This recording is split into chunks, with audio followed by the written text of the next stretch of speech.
حکومت کی IMF programme کی خدوخال میں اہم تبدیلیوں کے لیے مشاورت، معاشی گروتھ بڑھانے، سرمایہ کاری کو راغب کرنے اور پاور ٹیرف میں کمی کے لیے مختلف تجاویز تیار۔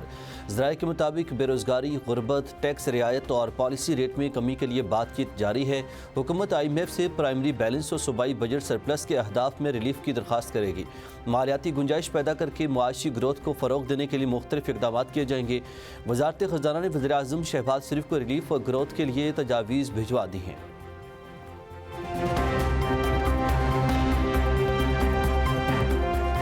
حکومت اپوزیشن سے سیاسی ڈائلاگ کے لیے پوری طرح تیار ہے۔ وزیر اعظم کے سیاسی مشیر سینیٹر رانا ثناء اللہ نے خصوصی گفتگو کرتے ہوئے کہا کہ اب PTI کی ثوابدید ہے کہ وہ ڈائلاگ کرتی ہے یا نہیں۔ بانی PTI کہہ رہے ہیں کہ وہ مذاکرات نہیں، اسٹریٹ موومنٹ چلانا چاہتے ہیں۔ بانی PTI پر 9 مئی کی طرح انارکی اور افراتفری پھیلانے کی سازش کا الزام ہے۔ رانا ثناء اللہ نے کہا کہ وزیر اعلیٰ خیبر پختونخوا سہیل آفریدی بانی کے کہنے پر ادھر ادھر دوڑ رہے ہیں۔ بانی PTI کی پہیہ جام ہڑتال بری طرح ناکام ہوگی۔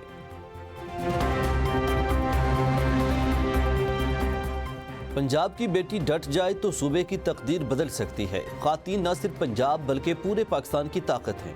ان کی خدمات سے صوبے کی تقدیر بدلنے جا رہی ہے۔ وزیر اعلیٰ پنجاب مریم نواز کا کمیونٹی ہیلتھ ورکرز کی پاسنگ آؤٹ تقریب سے خطاب۔ مریم نواز نے کہا کہ صحت کا نظام عوام کی دہلیز تک پہنچانا حکومت کا مشن ہے۔